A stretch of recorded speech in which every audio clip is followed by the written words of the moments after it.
CreepyCorner stories. Hey everyone, welcome back to CreepyCorner stories.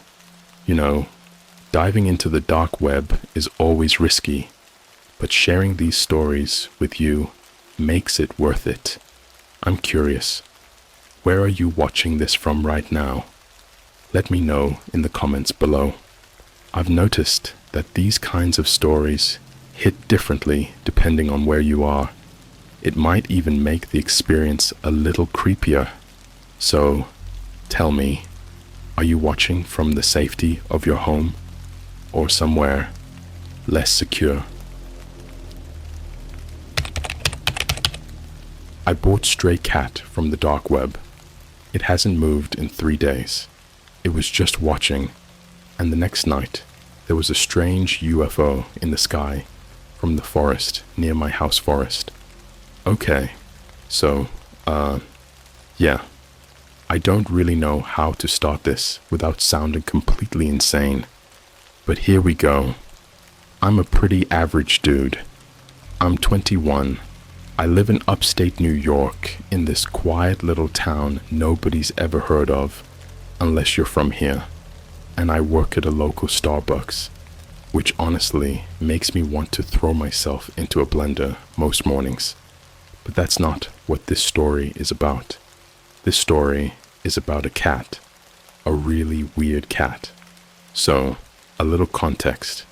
Me and my friends, we've got this Discord server where we basically spend our nights watching cursed YouTube videos, trolling Omegle, and exploring weird corners of the internet. Just normal Gen Z boredom, right? But about 2 weeks ago, my buddy Carl sends this link in the group chat. It just says, "Don't click this unless you're ready for some real shit." So obviously I clicked it. It was a deep web link. Well, more like a deep web catalog kind of thing. You needed Tor to open it, which I already had installed because again, we like to mess around. But this site was like beyond strange. It looked like Craigslist, if Craigslist was made by a serial killer with a thing for cats. No CSS, no layout, just black background, white Courier New font. At the top, it said, "Adopt a Forgotten Soul." I thought it was like some twisted ARG or a joke, but the listings were very real. I'm talking photos of animals, some normal, some clearly not. One was a goat with no eyes, another was a raccoon, but its fur was patchy and looked burned. Then I saw it. Listing title, Feral Feline, Eyes Like Man. Price, $3.99 plus shipping location, unknown. The image was blurry, but you could see this cat, pitch black fur, just sitting there. It looked wrong, like uncanny. The eyes were weirdly human-like, not in a cute cartoon way, but in that way where you look at it too long and your stomach just starts feeling off. I laughed. I genuinely thought this was the funniest thing I'd seen all week. So I bought it. I know. What the hell was I thinking? But come on, it was $3.99. Like, I've spent more on iced matcha lattes. They didn't even ask for my address. The site said the item would be delivered to the address associated with your soul signature. I thought that was part of the gimmick. Like, ooh, spooky. Soul signature. So I hit confirm, and we all laughed about it on Discord, made dumb jokes about how the FBI was probably watching. Fast forward to 3 days later.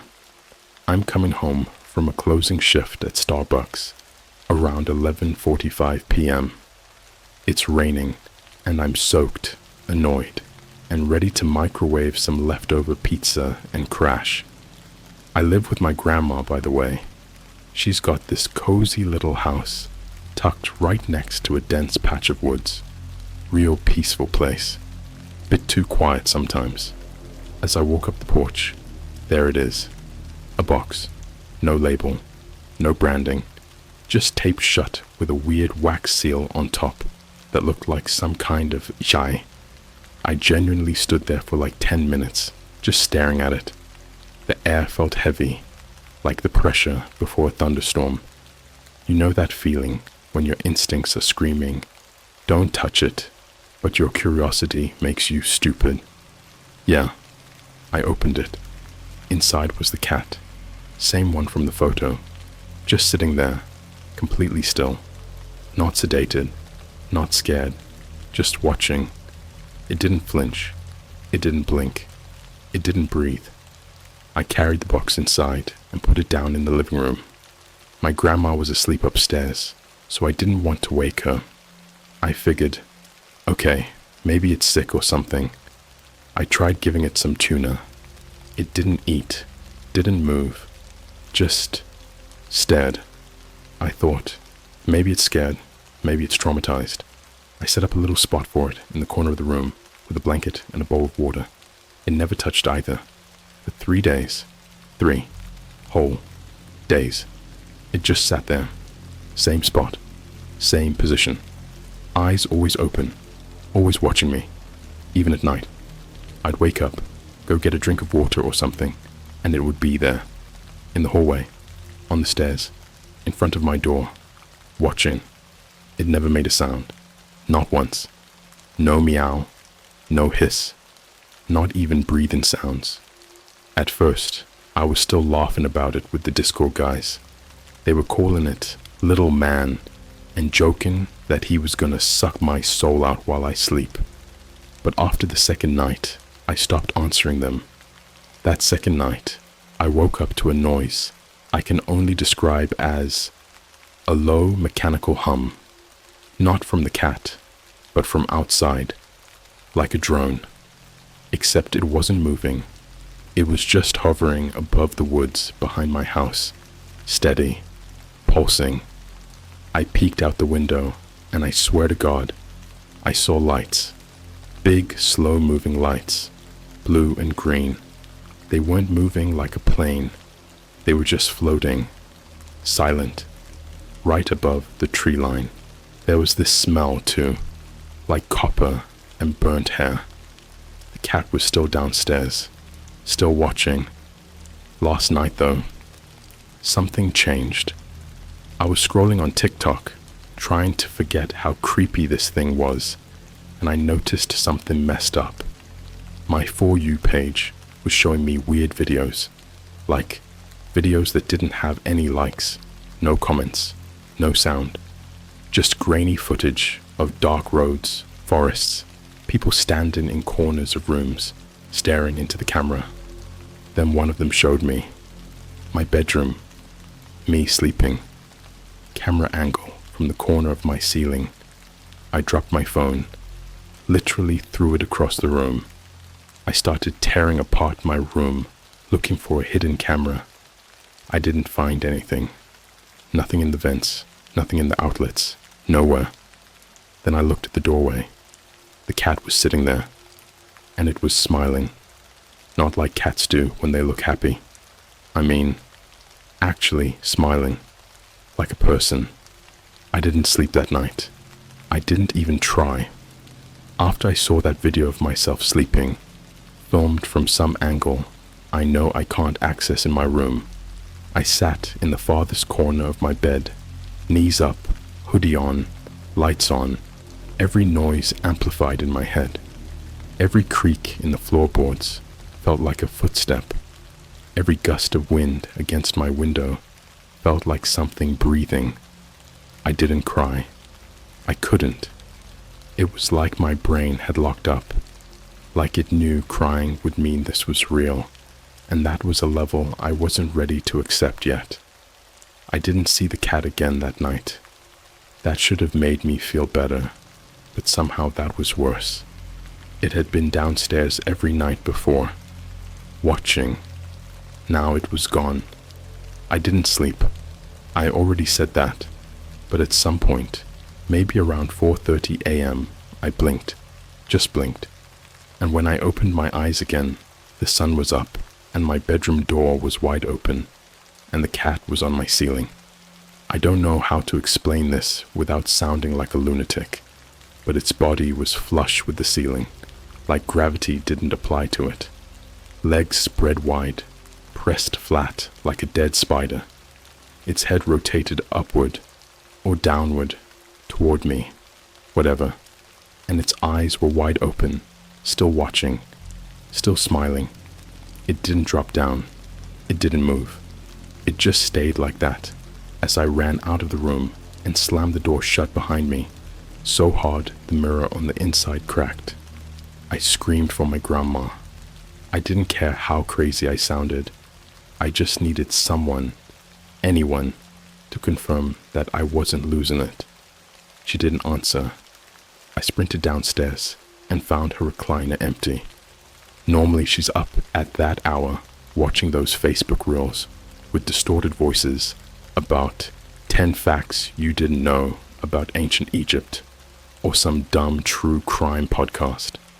But the house was silent.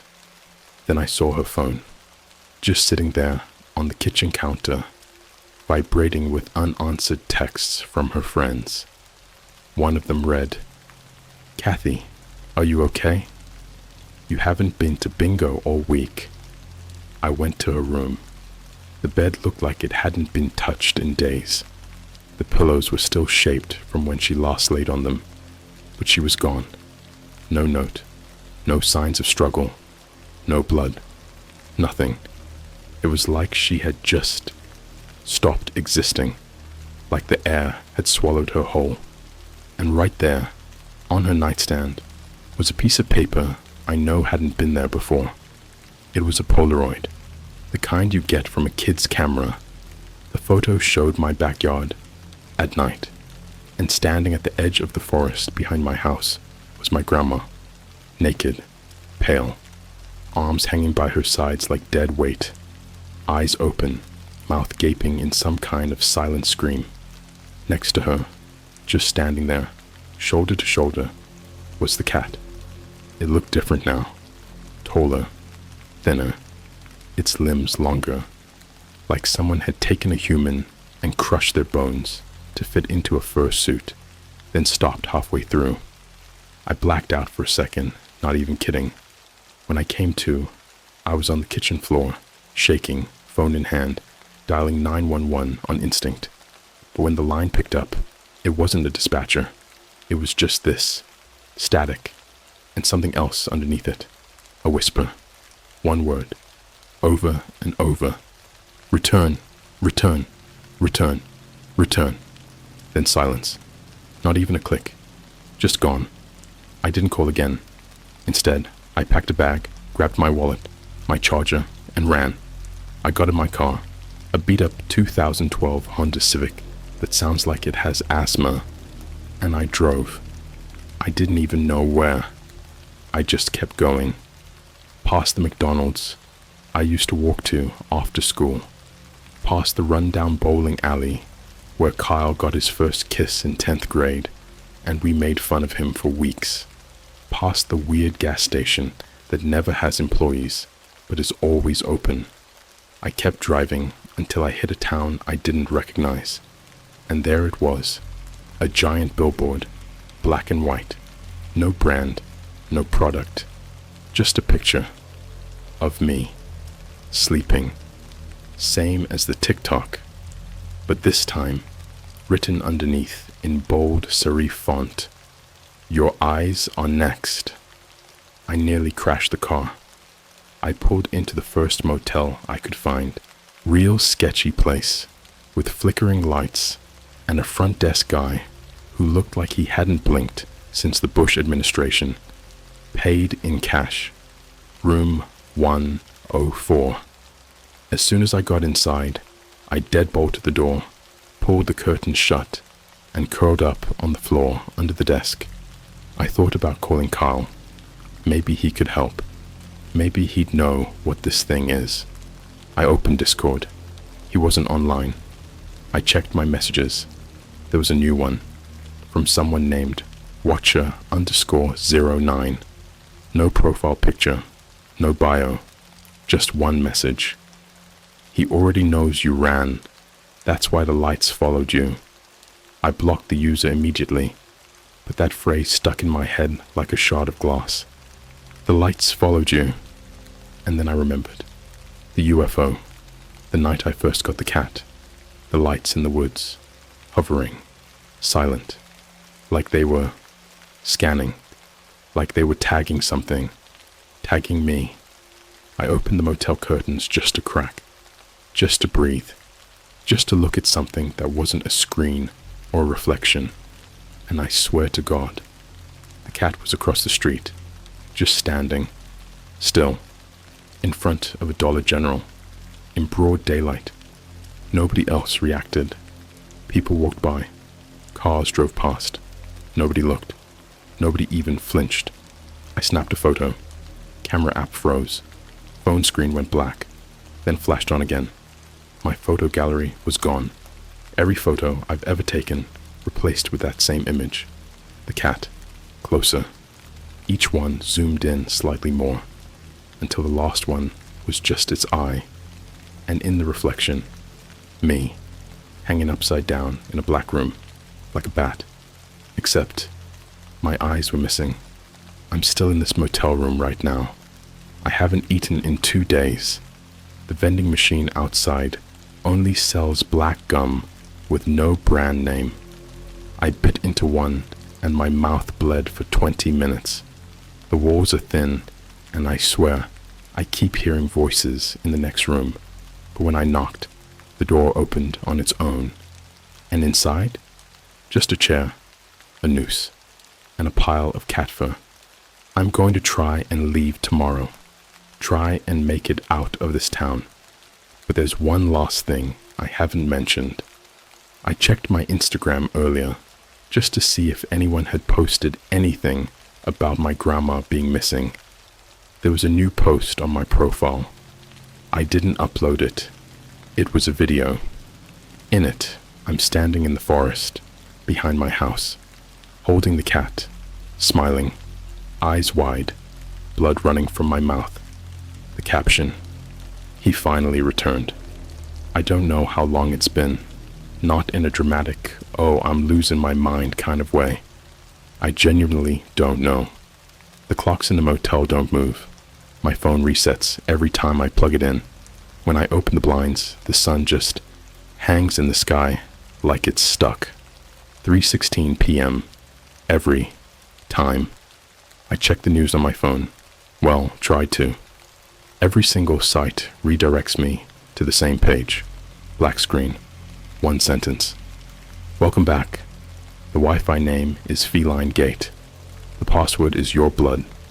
I only found that out after I tried a bunch of random guesses. Typed in 123456. Admin, let me in. Nothing worked. Then, just for the hell of it, I typed your blood, and it connected instantly. After that, the room changed. I don't know how to explain this in a way that won't make you think I'm writing creepypasta for Reddit karma or something. But I swear, on whatever is left of my brain, the room moved. The bed melted into the floor. Light melted, turned to the sticky red tar that bubbled and made these soft little mewing noises when I stepped too close. The TV turned itself on. Static. Then flashes. Photos. Not pictures I've taken. Pictures of me. In places I've never been. One was me, sitting in a Starbucks in Seoul, South Korea. Smiling. Holding a coffee cup with my name spelled right. I've never even left the country. Another was me, standing outside Disneyland Paris, waving at the camera. My face looked wrong, like someone had been practicing how to be me, and this was their 5th attempt.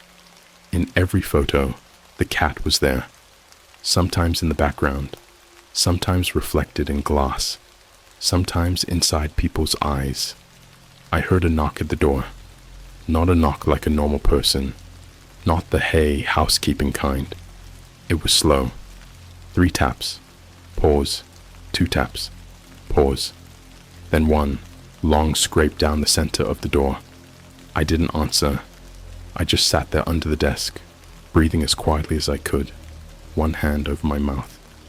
I stared at the door's peephole from across the room. Eventually, the door creaked open anyway, even though I locked it, and in walked me. But not me now. Me, with my eyes missing. He smiled like someone who doesn't understand how smiles work. It was all teeth and twitching lips, and the kind of grin that looks stretched over a skull. His hands were covered in blood. He didn't say anything. He just stood there, nodding slowly, like he was confirming something. Then he held out a collar, a cat collar, black leather, with tiny rusted bells. He dropped it on the ground and walked backward out of the room, not turning, not blinking, just backing up. And when he stepped out the door, he was gone. Not like walked down the hallway gone, like blink and he's not in the universe anymore. Gone. The collar's still here. I didn't touch it. It whispers when I get too close. It says my name. I tried to leave the motel again. I packed my bag, stepped outside, and walked into the parking lot. The air smelled like rot, sweet and thick, like spoiled meat. Every car was burned. I don't know how I didn't notice it before. Charred metal husks, melted tires, ash scattered across the pavement like it snowed fire. And in the center of the lot, a pile of bones, animal bones mostly, skulls with crushed snouts, bird bones snapped and strung together with what looked like hair. But on top, a human femur, still fresh, still dripping. That's when I noticed something carved into the hood of one of the cars. Deep grooves, like claw marks, but too clean, like they were etched with a scalpel. The carving said, "You left the cage. It follows now." I ran. No destination. Just ran. The trees swallowed me. The town just disappeared behind me, like it was never there. The deeper I went into the woods, the quieter everything got. No birds, no wind, no bugs. Just me and the crunch of dead leaves, until I found the stairs. Yes, stairs, in the middle of the forest. Old stone steps that led down into the earth, covered in moss, cold to the touch. They vibrated slightly, like they were breathing. I looked behind me. The cat was standing at the top of the hill, smiling. I don't know why I went down the stairs. Maybe it was hypnosis. Maybe it was instinct. Maybe it was him, the other me, whispering from inside my own skull. But I descended, step by step, down into the dirt, down into the dark. It felt like hours. Eventually, I reached the bottom. There was a room, underground, big, round. The walls were made of mirrors, all cracked, all showing different versions of me. Some had no face. Some were covered in blood. One was tied to a chair, screaming silently as cats crawled into his mouth, one by one. In the center of the room was a circle of red candles, and in the middle of the candles, my grandma, dead, eyes wide, mouth sewn shut. Above her, floating, was the cat, or what used to be the cat. Its limbs were long now, bent backward. Its fur was patchy. Its tail split into 5 tendrils that twitched like fingers. Its face was more human than ever. It opened its mouth, and a sound came out like metal scraping metal, like a scream slowed down to a crawl. And then it spoke, not aloud, in my head. "You ordered me. You invited me. You fed me your name." I fell to my knees. I couldn't move. I couldn't even scream. It floated closer. Then, it entered me. I don't mean it possessed me. I mean it entered, crawled into my mouth, bone by bone, tendon by tendon. I felt every inch of it slide down my throat. I felt my own ribs break to make room. I felt my brain split to fit its mind. I blacked out. When I woke up, I was back in my bedroom. No tar, no motel, no woods, just silence. For a second, I thought I was safe, until I looked in the mirror. My eyes weren't mine anymore. They were his. Do you know what it feels like to be awake inside your own body, but unable to scream? Like you're sitting behind your eyes, trapped in the theater of your skull, while someone else puppeteers your bones with a smile that doesn't belong to you. I do, because I'm not in control anymore. Whatever I brought into my house, it's wearing me now. It started small, subtle, the kind of stuff you'd write off as anxiety or a lack of sleep. I'd wake up with mud on my feet, leaves in my sheets, my hands stained with something dark and sticky that wasn't blood, but wasn't not blood either. And then I started waking up in other places. One morning, I blinked and found myself sitting in the middle of Denny's bathroom in Atlanta, half naked, hands raw. My fingernails were torn off. Every single one. Another time, I woke up in someone's garage, duct taped to a chair, a dead raccoon laid across my lap like some sick offering. The walls were covered in writing, my handwriting. It was the same phrase repeated over and over, carved into the drywall, into the floor, into my own skin. I am the gate. I've lost time. Entire days, maybe weeks. It all blurs now. I can't tell what's real, what's memory, what's dream, what's his. I started keeping a notebook to track things, a little spiral-bound journal from Walmart. Every morning, I'd check my body for injuries. Every night, I'd write a message to myself. You're still you. But 3 days ago, I opened the notebook and found it full. Every page, hundreds of entries I don't remember writing. They weren't in English. Some weren't even made of letters. Just symbols, glyphs, like something crawled out of the spaces between reality and started keeping its own diary in my head. And the scariest part? Some of the entries are signed with my grandma's name. I haven't eaten in days. I can't. Every time I try to chew, my teeth ache like they're made of glass. My tongue doesn't move the way it used to. Food turns to ash the second it hits my throat. And the hunger inside me now, it's not for food. It's for something else. Something breathing. Something that screams. That's why I left the house yesterday. Not to run, not to get help, but to find a voice. Something to silence. Something to fill the echo in my gut. I ended up at a playground, middle of the night, empty, swings creaking in the wind. I sat on the merry-go-round, spinning slowly, trying to remember what it felt like to be normal, human. Then I heard it. Laughter. A little girl, 6, maybe 7, standing by the slide, looking straight at me. Blonde hair, pink jacket, eyes too wide. She waved, but her mouth didn't move when she laughed. It was her eyes making the sound. Tiny bursts of static, like an old radio left on during a thunderstorm. She started walking toward me. That's when I noticed she had no feet, just shadows where her legs ended. Her shadow didn't match her body. And behind her, the cat, still grinning. It walked beside her like it owned the place. Its tail stretched long enough to wrap around the merry-go-round 3 full times. I felt it brush my ankle. I wanted to scream. I wanted to run. But instead, I smiled back, and I waved, because that wasn't me anymore. That was him.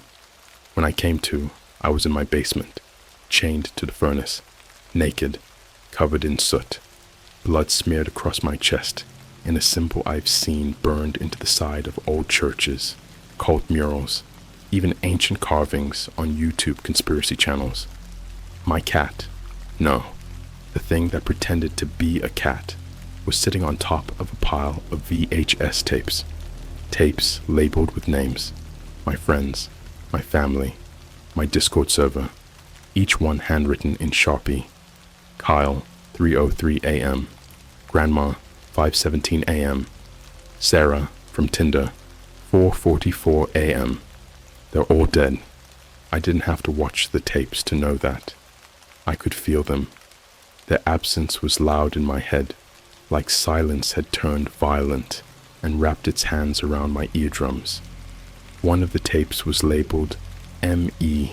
Infinite, and it was already playing, even though there was no VCR, no screen, no chords, just the sound, wet chewing, whimpering, a lullaby sung backward, and underneath it all, the same whisper I heard through the static the first time I called 911. Return, return, return. I tried to end it that night. I found a box cutter, took it to my neck, but the blade bent when it touched my skin. Not like it hit bone, like it hit steel. He won't let me die. He likes it here. He likes wearing me. I went back to the mirror, looked into my own eyes again, and this time, they blinked out of sync, one after the other, like someone inside was testing the controls. Last night, I got a notification on my phone, TikTok Live, streaming, from my account. I didn't start it.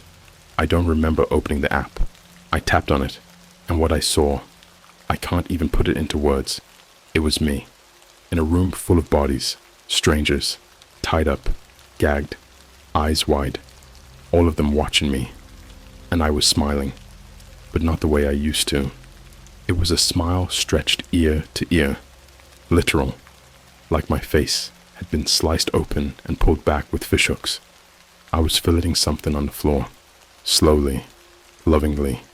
It wasn't a person, it wasn't an animal, it was in between. Every time I made a cut, hearts popped in the chat. Hearts, laugh reacts, comments, slay, realest live ever fro. This ain't even scary anymore, this fire. Is that the cat? It had 1.4 million views, and growing, and the caption, just 3 words, return, the gate. I think I know what that means now. I wasn't supposed to order the cat. I was supposed to become it. I'm not the only one. I've seen others, on subway security cams, reflected in sunglasses at Times Square, blinking too slowly, smiling too wide, moving just a beat off from everyone else. They're everywhere. Your barista, your Uber driver, that kid live streaming in the Starbucks near your job who doesn't blink for 15 minutes straight. He returned, and he brought the others with him. I'm writing this now while my hands still belong to me, but I can feel it coming again. The twitch, the smile, the hunger. If you've made it this far, don't look at animals in the woods. Don't trust videos with no likes.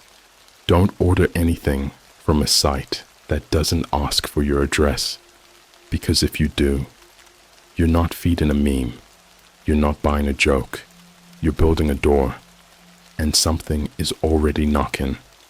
I don't know if this is me writing anymore. I know the fingers are mine. The bones feel familiar. The voice I hear reading these words back inside my skull still sounds like mine, just a little deeper, a little hollow, a little too polished. But the thoughts aren't mine. There are things crawling around inside my head now, whispering in static, not in words, in images, memories I never lived, rooms I've never entered, screams I've never made, but will, because it's not a matter of if, it's a matter of when. And worse, who's watching when it happens? Let me rewind a bit, before it all finishes, before the static takes over completely. 2 nights ago, I woke up in a place that should not exist. A building that breathes. It wasn't a hospital. It wasn't a lab. It was an observatory, if observatories were built underground in impossible geometries by creatures that understood flesh more than gravity. The walls were made of skin, living skin, stitched together with what looked like human hair, pulsing with slow, rhythmic contractions like lungs. Fluorescent lights buzzed overhead, but they weren't lights. They were eyes. Big, jellyfish-like orbs drifting above me, twitching every time I tried to breathe wrong. I was strapped to a table, not with ropes, with veins. Veins that were growing from the table, wrapping around my limbs, pumping, beating. There were others around me, people, or the echoes of them. Some were whispering, some were crying. One was gnawing on their own hands. No skin left on the face, just muscle, smiling wide like it was proud of itself. And at the far end of the room, it stood. Not the cat. Not anymore. That thing was just a vessel. This was it. Tall, wrong, no shape, no mouth, but smiling through your thoughts. It flickered when I stared too long, like bad reception on a live stream. Like my brain couldn't process what I was seeing, so it just kept skipping frames. When it moved, the air got heavy, like a hospital room where someone's flatlining in the next bed, and then it leaned in, face inches from mine, and said it. You are the final part. That's when I realized. This story, it was never meant to be read. It was meant to be transmitted, like a virus, like a curse carried through your screen, through your eyes. The moment you saw the title, the moment you started reading, you invited it, because you didn't scroll past. You chose to stare. I escaped. I don't know how. All I remember is being upside down, watching my own body walk out of the room without me. I was still on the table, still strapped down, but my body, it smiled, waved, and walked away. And somehow, I was free. I found myself back in my house. No chains, no table, just silence. But everything was wrong. The world had gone off track. My clock ticked backwards. My phone only showed videos of me blinking out of sync. Every picture I had on Instagram had been replaced by a looping GIF of the forest behind my house. The cat's there, always, waiting. Last night was the final message. I was standing at my sink, drinking water that tasted like static, when I noticed something in the mirror. Not my reflection, something behind it, moving in reverse, slowly, dragging itself across a floor that didn't exist in my room. And then, in the condensation of the mirror, something wrote itself. You should have let it starve. Now it's feeding on you, through me, through this story, through every word I've typed. Because here's the truth no one tells you about the deep web. It's not just a place you go to. It's a place that comes to you. It hides behind the familiar, the funny, the weird.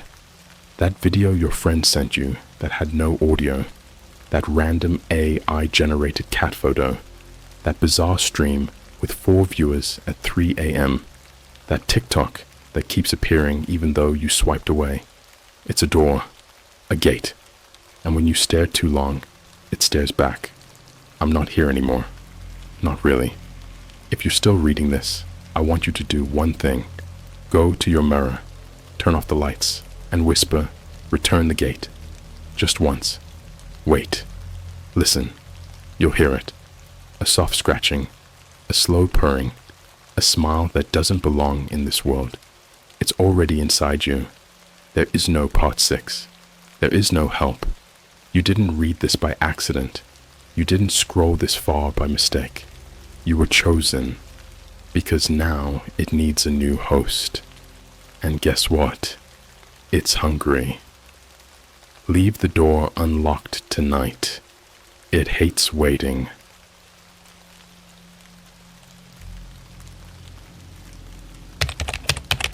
I ordered a dusty walkie-talkie on the dark web. It keeps asking me, when will I come back downstairs? Hey, so, this is gonna sound weird, like one of those stories you'd hear on YouTube with some edgy narrator and creepy background music, right? But this happened to me. It's real. At least, I think it is. Honestly, I'm still trying to process it. And yeah, I'm posting this here because I don't know where else to go with it. My friends think I'm joking. My mom thinks I'm trolling. But I swear, this is real. So, for context, I'm 19, currently taking a gap year before college. I live in a small town in Washington State. Not much happens here unless you're counting the time our Starbucks got robbed by a dude in a banana costume. Not even joking, it made local news. Anyway, about 2 months ago, I got really into YouTube deep web videos. You know the type. I hired a hitman off the dark web, and this is what happened. Or, I bought a mystery box from the dark web at 3 a.m. Total clickbait trash, but addictive trash. I watched them like they were episodes of Breaking Bad, and the more I watched, the more curious I got. Like, what if I tried it? Just once. Now, I'm not a hacker or anything, but I know how to follow Reddit threads. After some digging around on r/deepweb and a couple sketchy Discord servers, someone DM'd me a link. The site was called blackwire.try. Yeah, never heard of a .try domain either. Probably fake. The UI looked like it hadn't been updated since 2002. Most of the stuff was locked behind trust scores, but there was a small section for noobs called Beginner Oddities. That's where I saw it. Listing number 0497, Dusty Walkie-Talkie, one way.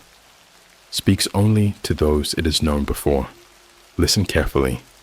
Price, $25 in Bitcoin. Shipping, free, no returns. Estimated arrival. Before you know it. I should have closed the tab and gone to bed. I should have. But no. My dumb, sleep-deprived brain thought, this'll make a funny TikTok video. So I bought it. Transferred the Bitcoin through an old wallet I barely remembered setting up back when Dogecoin was still a meme. I didn't even get a confirmation email. No receipt. No order number. Just a message on the screen that said, "You're already expected." Creepy, right? But again, I was in that headspace where you think nothing's real and it's all just a game. 2 days go by. Nothing happens. I start to forget about it, thinking I got scammed. Big surprise.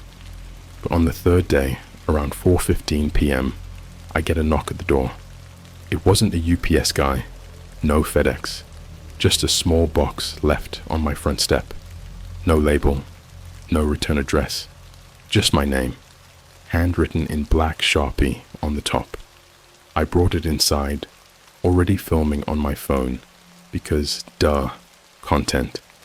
The box was taped up with what looked like medical gauze, all yellowed and stiff. I had to cut through it with kitchen scissors. Inside was a single walkie-talkie, heavy, old school, like 80s military style, the kind you'd see in Stranger Things or on some Cold War spy documentary. It was scratched up, dusty as hell, and the antenna was slightly bent. No instructions, no packaging, just the walkie-talkie and something else. At the bottom of the box was a Polaroid, a blurry photo of a staircase. It looked like your average basement stairs, concrete steps, dim lighting, some pipes in the corner. But it didn't look like my basement. In fact, I didn't recognize it at all. I flipped the Polaroid over. On the back, in red ink, were the words, "When will you come back downstairs?" I laughed at first, thinking it was part of the gimmick. Like, maybe it plays static or some spooky sounds when you turn it on. But the moment I flipped the switch, It made this high-pitched churruk noise, like it hadn't been used in decades, and immediately started broadcasting something. There was no static, no music, no creepy voices, just this sound, like someone breathing, wet, slow, right up against the mic breathing. I legit froze. I stood in the middle of my room, holding this thing, just listening. My cat bolted under the bed the moment it turned on, which was already a bad sign. And then, a voice. Male. Low. Scratchy. Like sandpaper dipped in syrup. I remember every word exactly. You left the door open. Why? I didn't say anything, just stared at it like it was going to explode in my hand. And I swear to God, after maybe 10 seconds, it said, "When will you come back downstairs?" Now remember, this thing was listed as one way. It's not a two-way radio. It's not supposed to receive anything. I turned it off, put it back in the box, closed the lid, walked around my house checking every door, every window. Nothing was open, nothing was broken, everything was fine, except it wasn't. Because around 2:30 a.m. that night, I woke up to the sound of someone talking, muffled, garbled, coming from inside my room. And when I opened my eyes, the walkie-talkie was sitting on my nightstand. I never put it there. I hadn't even touched the box since that afternoon. I had left it in the closet, sealed up. But there it was, blinking red, broadcasting again. Still waiting, still watching. Come back downstairs. That night changed everything. After I found the walkie-talkie on my nightstand, blinking red like a dying heartbeat, I grabbed it, stupidly thinking I could turn it off again.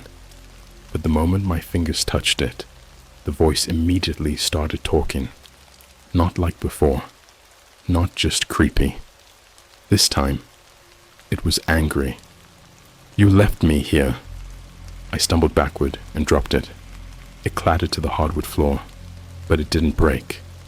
The speaker crackled louder, more distorted, like someone was jamming the mic against their teeth, like they were inside the speaker. "I can still hear you breathing. I can still feel your feet above me." I swear I couldn't move.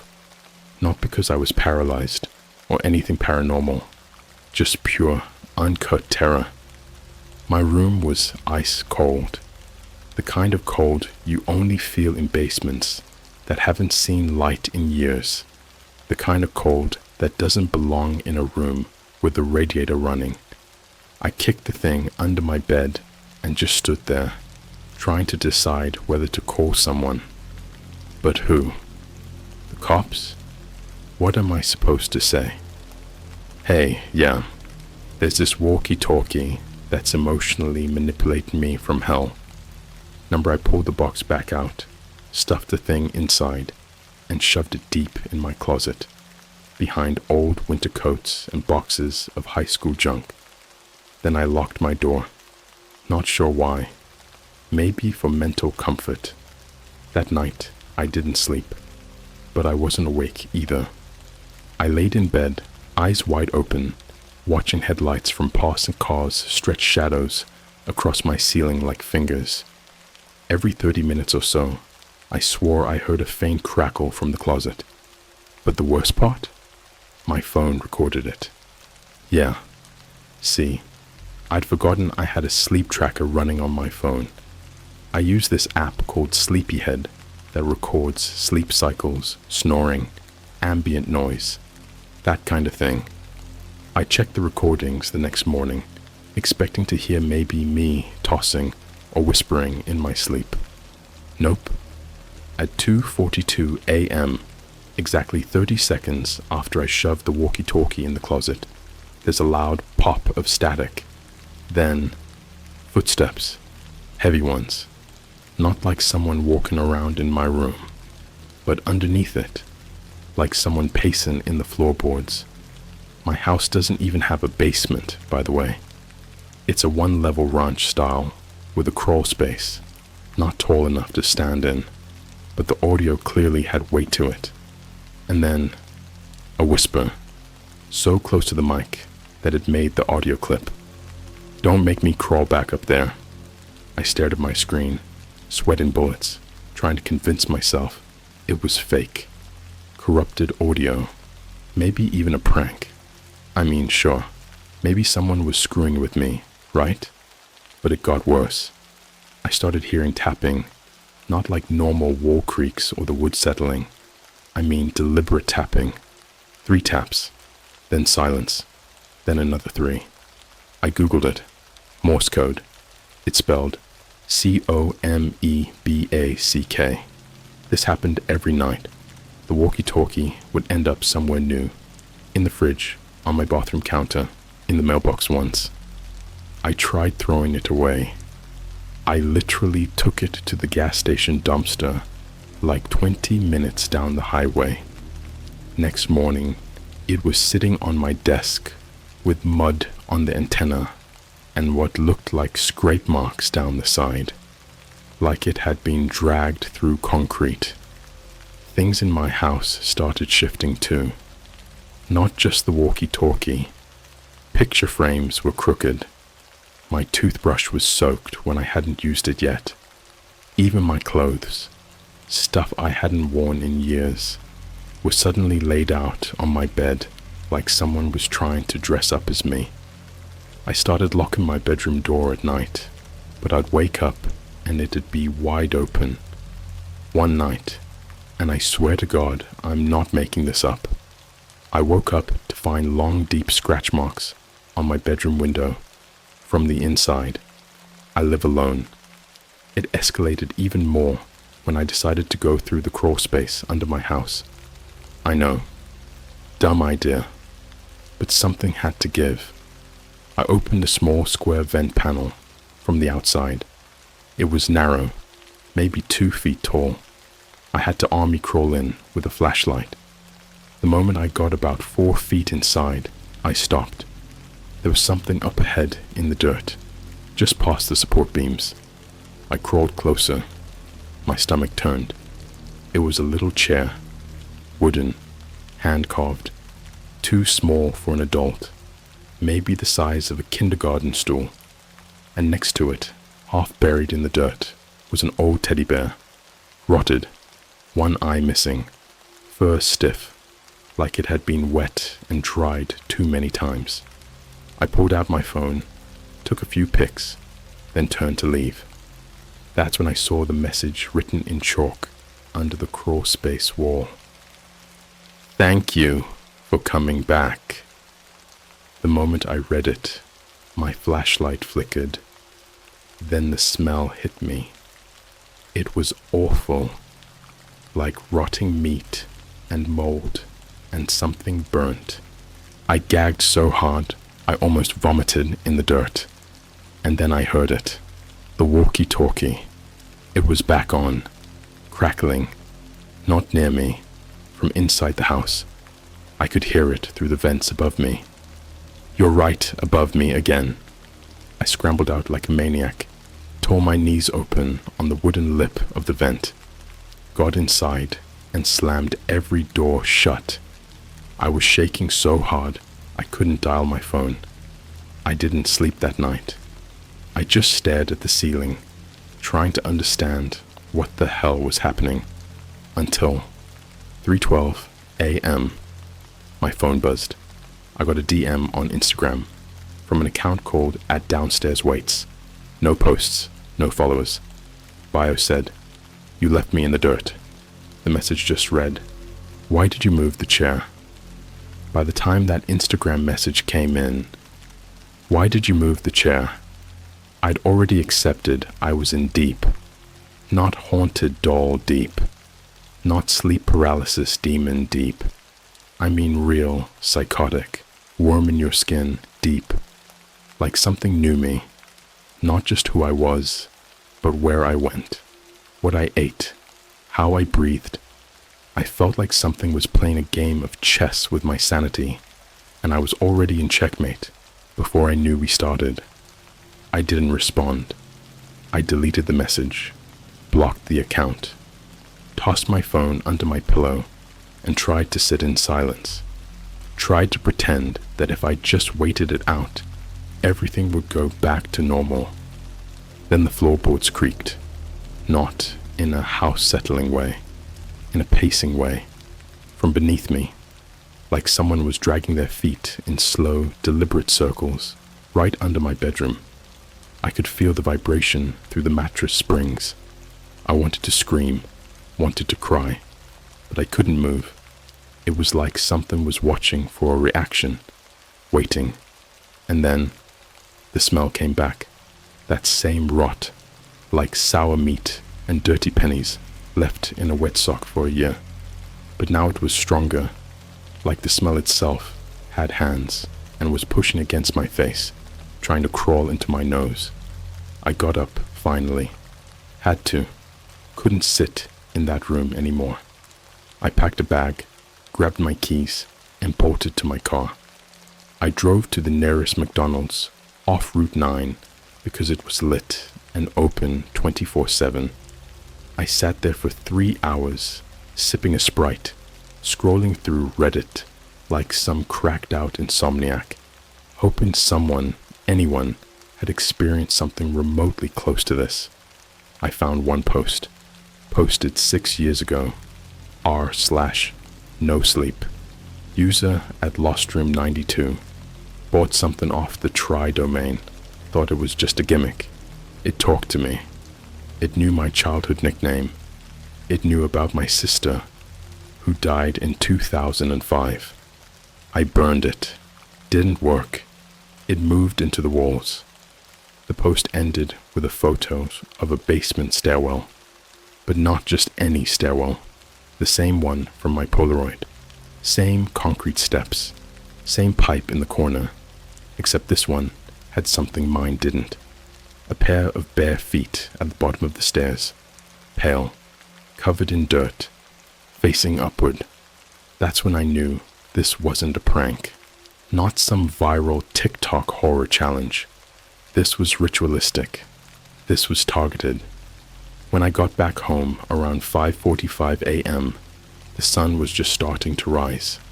The walkie-talkie wasn't in the closet anymore. It was lying flat in the middle of the hallway, like a corpse in a chalk outline.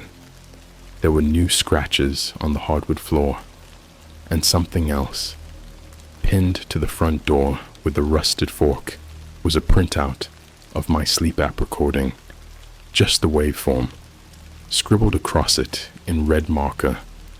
I like when you stop breathing. I collapsed on the living room couch. Didn't sleep. Didn't blink. Every sound in the house felt like a threat. Even the fridge humming sounded like breathing. Then, at 10:23 a.m., someone knocked. Not a soft knock. Boom, boom, boom. 3 heavy hits, like they used the side of their fist. I peeked through the peephole. No one. Not even a car on the street. I opened the door and found a paper lunch bag sitting on the mat. Inside the bag was a single item. A baby monitor. The kind you'd find in the 90s. Yellowed plastic. Red LED light. It was plugged into a portable battery pack. Already on. I brought it inside, against my better judgment, and turned it up. Static. Then the sound of dragging. Not footsteps. Dragging. Like something with nails crawling across tile. Then I heard a child's voice. Fragile. Hoarse. Barely audible. I don't like the dark anymore. And then, laughter. But not the kid. It was deeper. More animalistic. A kind of laughter that doesn't belong to a person. Like a malfunctioning hyena, gargling blood. I smashed the monitor with a hammer. Didn't help. That night, the laughter came from inside my vents. The next morning, I called in someone I never thought I'd speak to again. My Uncle Ray. He's the guy your family avoids mentioning. Did time for assault back in '08. Lives in a trailer in Spokane. Tattoo of a noose around his neck. but I remembered something he told me as a kid when I was 11 and snuck into his room while he was drunk watching VHS tapes. If you ever hear something talking through a box and you ain't talking back, leave the house. That ain't radio. At the time, I thought it was one of his insane conspiracy rants. But now it made sense. I told him everything. No filter. He was dead silent the whole time. Then he just said, "Check behind the drywall. The voice is never the thing.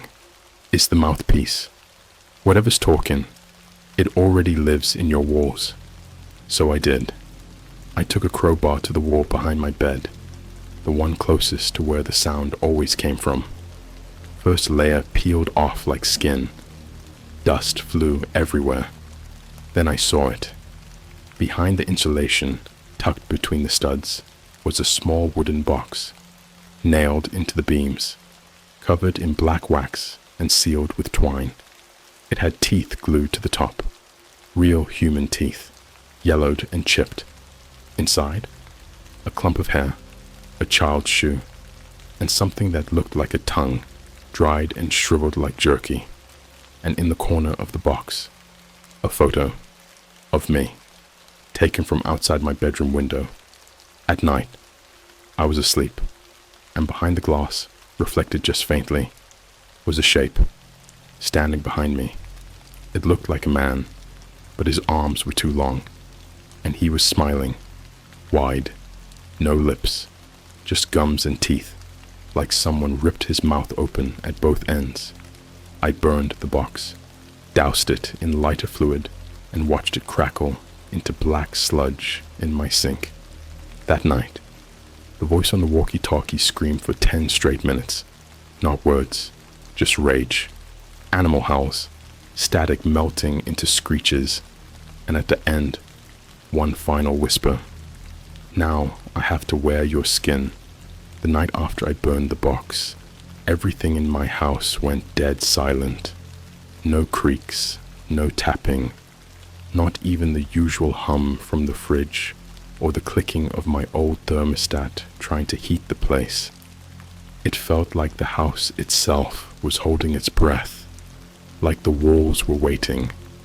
You know when the air gets so still, it's like sound doesn't travel anymore, where you can hear your own pulse in your ears. It was like that, but underneath all of it, I could feel something building, like pressure, like when you hold your hand over boiling water and feel the heat without touching it. There was something behind the quiet, something writhing in it. I didn't want to sleep, couldn't. Every time I closed my eyes, I saw that box in the wall again, the teeth, the tongue, my own face in the photo, but most of all, the thing behind me, that smile, that unnatural grin that felt more like a warning than a gesture. So I stayed up, lights on, sitting in the hallway, bat in one hand, phone in the other. At exactly 3:03 a.m., every single light in the house flickered once, then came back on, except one. The hallway light above me, the one right outside my bedroom, started buzzing, then crackled, and for the first time since this whole nightmare began, I looked up. That's when I saw it. An attic door. I froze. Here's the thing. I live in a single-floor ranch house. No attic, no crawl space above, nothing but beams and roofing. I've lived here for 3 years, painted the ceiling, installed new lights. I know this ceiling, but there it was, a wooden square, rusted pull string dangling like a noose. The edges of the panel were soaked, not wet, soaked, like it had been raining inside the ceiling. A slow drip started falling onto the floor beside me, thick, brown, not water. I backed away. The walkie-talkie, which I hadn't seen since the scream, slid out from under the bathroom door like it had been kicked across the floor by someone standing behind it. It turned on before it stopped moving. Why'd you try to bury her? A second voice, higher, wheezing like a bad cough, joined it. She said you'd come back. She said you owed her skin. I left the house. Full sprint. Didn't lock the door. Didn't take my bag. Just ran until I hit the 7-Eleven down the block and begged the cashier to let me stay until morning. The dude, Elijah, bless him, didn't even ask questions. He just gave me one of those hot dogs that had been spinning for 8 hours and nodded like he'd seen worse. He had no idea. Sun comes up. I go back. The attic door is still there, but now the ladder is down. It's wet, covered in what looks like old fingerprints, greasy, smudged, with dirt packed under long clawed nail marks. The house smells like rotting milk and burnt hair. I almost turned around and left for good, but something about the silence felt unfinished, like the story wasn't done, and something deep in me, something I don't even understand, needed to know what was up there. So I climbed the ladder. Every step groaned under me. The wood was so soft, it felt like walking on bread soaked in soup. My hand stuck to the rungs. My skin was tingling, like I was walking through static. At the top was a crawl space, barely big enough to sit up in. I had to hold my phone out in front of me, with the flashlight on, because the darkness was so thick, it felt alive. And in that darkness, movement. Something was crouched in the corner, breathing. I pointed the light at it. It was me.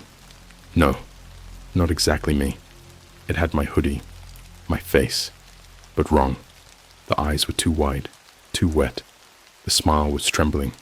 Its hands, pale, long, clawed fingers, were curled around a second walkie-talkie, wired directly into its throat. Its mouth had been stitched shut, but the stitches had been chewed through, like it had been biting them out from the inside. It looked up at me. Come closer. I don't remember how to breathe your way yet. His voice didn't come from its mouth. It came from the speaker in its throat, crackling like bad radio, distorted like a warped VHS tape, melting in a microwave. It lunged. I fell backwards down the ladder, hit the floor, and when I looked up, the attic door was gone. Just drywall, perfectly painted, like it was never there. I blacked out, woke up 6 hours later on my kitchen floor, mouth dry, nails broken, shirt soaked in sweat, and blood I don't think was mine. Every mirror in my house had been smashed, except one. The full-length mirror on the closet door in the hallway. Something had been drawn into it, with what looked like nail scratches. Stop looking for the wrong body. I'm losing it. I know that. I haven't eaten in 2 days. My phone camera won't work anymore. Just shows static when I try to take a photo. At 4:19 p.m., the baby monitor turned back on. A new voice. Mommy says I can wear your bones now. I didn't even question it anymore. I packed a bag, called my friend Aiden in Seattle, and begged him to let me crash. Didn't tell him everything, just said my house had a break-in and I was too freaked out to stay. I drove 3 hours straight, didn't stop for gas, didn't blink. When I got there, Aiden was waiting with pizza and a PS5 controller. Classic dude. Felt like the first moment of peace I'd had in weeks, until we sat down to play, and his controller buzzed. He opened it. The battery pack slid out. Under it, jammed into the battery slot, was a folded photo of me, taken from inside Aiden's house. One more part. Then I'll tell you what's in the last recording I found on the walkie-talkie. I still don't believe it. The photo inside Aiden's controller wasn't just a picture of me. It was me, sleeping on his couch, but with my eyes wide open, black, bottomless, gaping eyes like someone had scooped them out and painted the sockets shut with tar. My mouth was stretched open too, just barely, in a way that wasn't physically possible unless your jaw had been broken in 4 different places. There was no camera in the house. No one else was home. And behind me in the photo, in the kitchen, just slightly out of focus, was me again, standing, still, arms dangling too low, no expression, just watching. I tore the photo in half and told Aiden I was going to sleep. He looked concerned, but didn't ask questions. I think he saw something in my face that made him stay quiet. But I didn't sleep. I locked myself in the bathroom, shut the light, sat on the edge of the tub for hours with my phone flashlight bouncing shadows off the mirror, because I couldn't stop thinking about what it said, that thing in the attic. I don't remember how to breathe your way yet. Not I can't breathe. Not I need air. Your way. Like it was learning, copying, rehearsing, and it needed me for the final act. Around 2 a.m., I started hearing scratching.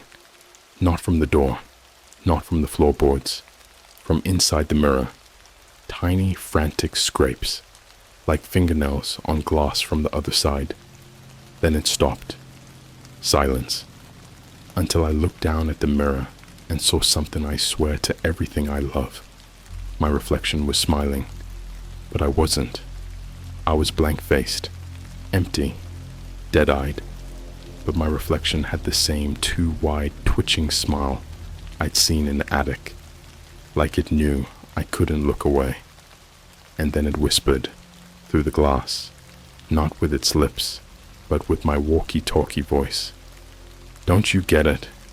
You came downstairs the moment you picked it up.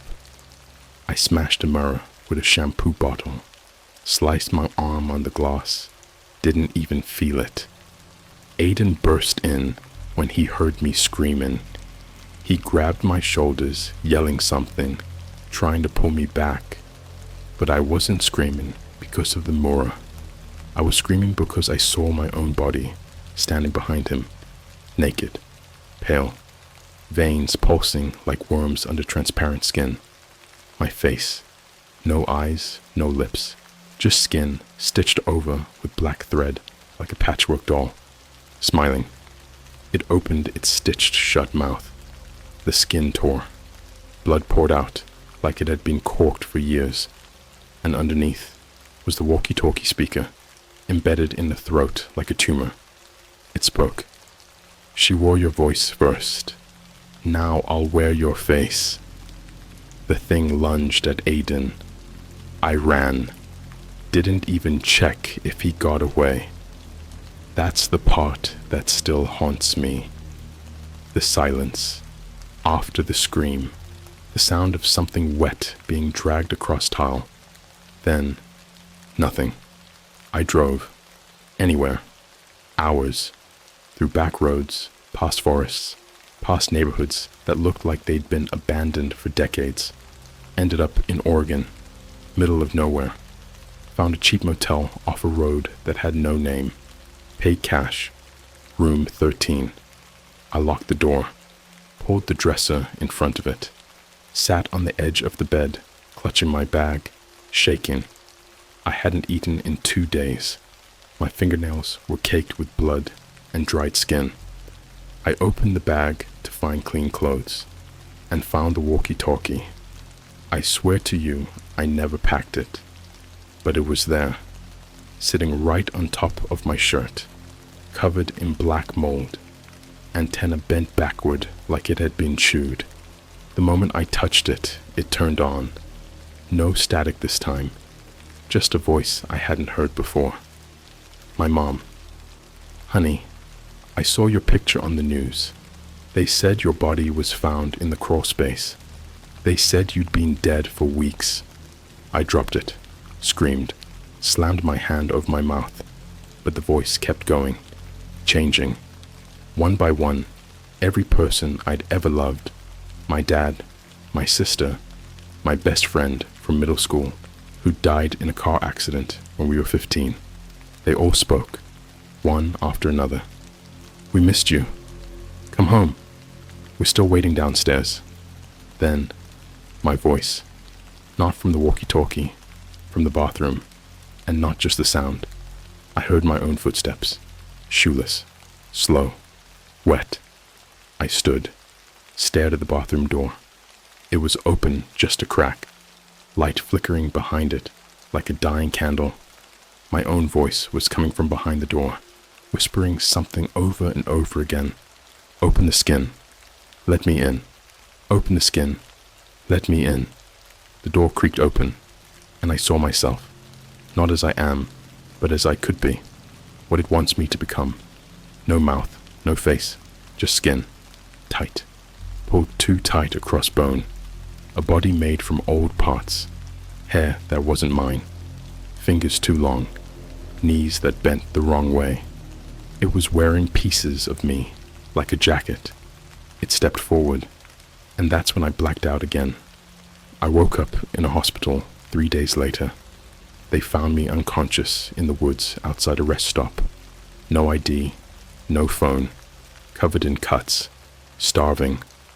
I told them nothing, just sat in the bed, waiting, listening, because I know it's still out there. It doesn't need the walkie-talkie anymore. It's in me now. I hear it every time I blink, every time I look in a mirror, every time I close a door and wonder if I'm still the one walking into the room, or if it's already replaced me. I found one last recording on the walkie-talkie. It wasn't a voice. It was a heartbeat.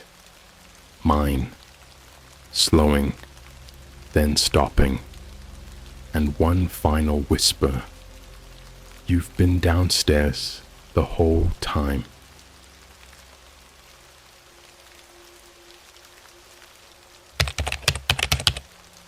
I am a cop on the dark web. One night, I got call about baby crying in the woods.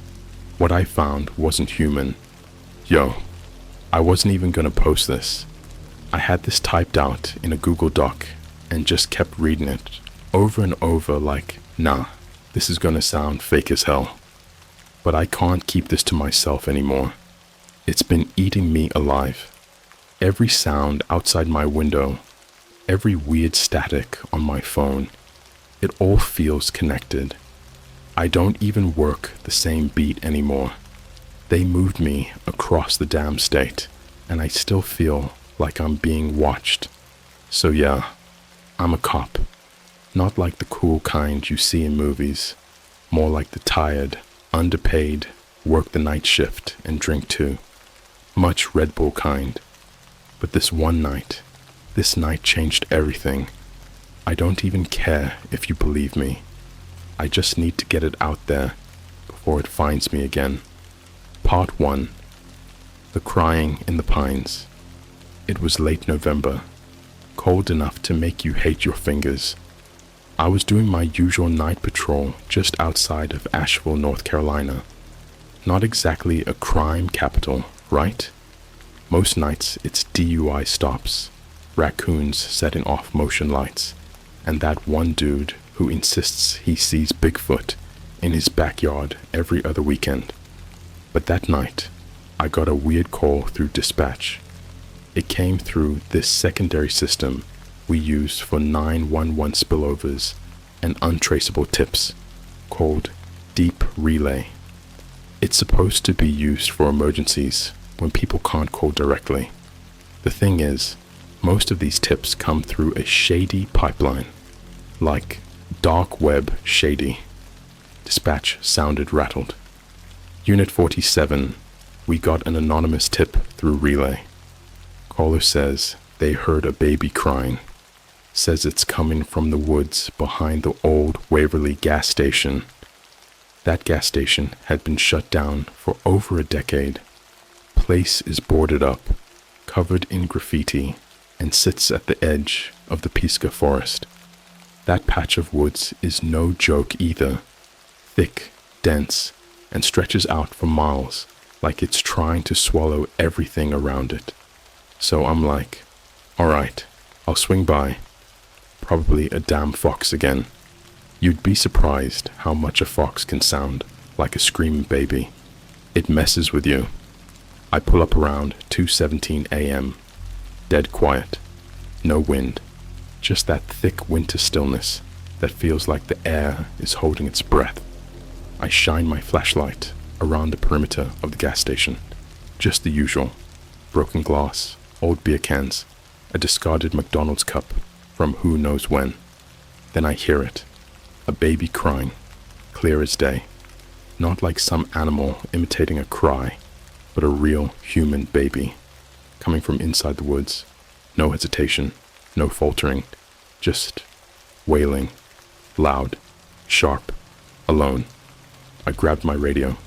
Dispatch, confirming baby sounds coming from the tree line. Going in to investigate. There was a pause, then static. Copy that. Keep us updated. Backup is 20 minutes out. 20 minutes. I remember thinking that was a lifetime. But whatever. I'm a grown-ass man with a flashlight and a Glock. I took a deep breath. Ducked under the no trespassing sign some teens had spray-painted smiley faces on, and stepped into the trees. The forest was wrong. Not just creepy. Wrong.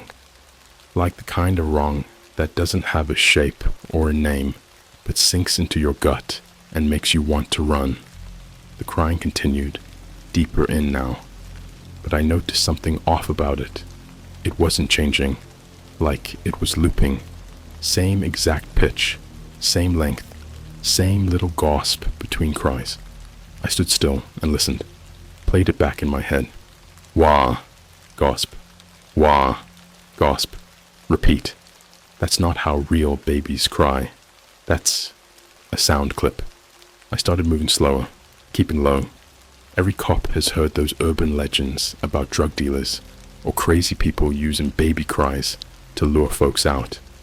I figured maybe it was a trap, some psycho living in the woods. But then I saw it. About 100 feet ahead, in a clearing, was this stroller, just sitting there, like a modern one, silver and black with those oversized wheels. The crying was coming from the stroller. I aimed my flashlight at it and called out, "This is Officer Bennett with the Buncombe County Sheriff's Department. Is anyone out here?" No answer, just the loop. Wah, gasp, wah.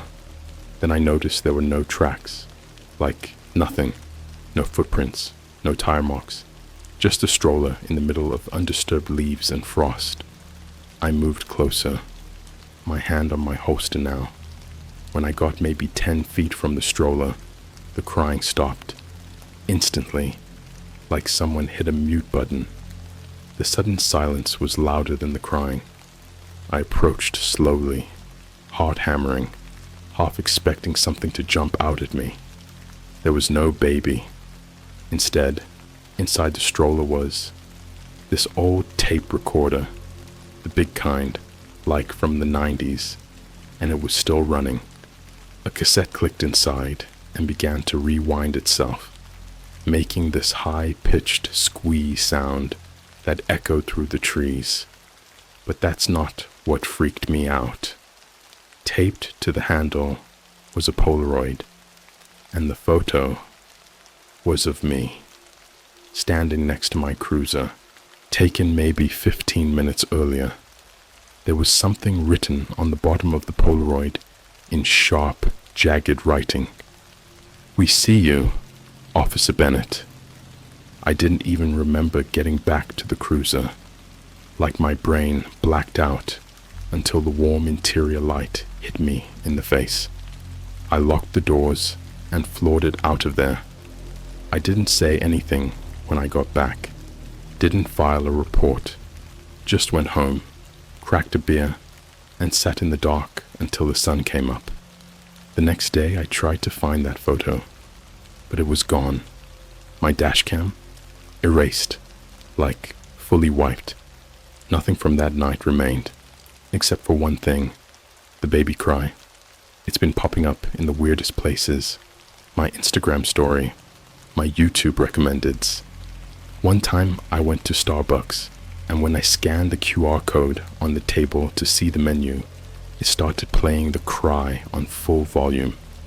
Everyone just looked at me like I was crazy, but I'm not. I'm telling you, something is out there, and it's watching me through screens, through you. This was just the beginning. You ever wake up from a nightmare, completely drenched in sweat, with this tight feeling in your chest, like something sitting on it? And even when you wake up, you're not sure if the nightmare actually ended, or if you just slipped into a quieter part of it. That's what life's been like for me, ever since that night in the woods. But what happened next? This part, I swear to whatever God is still listening, this is where the nightmare grabbed me by the throat and pulled me straight under. It started with a live stream. I was on TikTok late one night, just scrolling. You know how it is.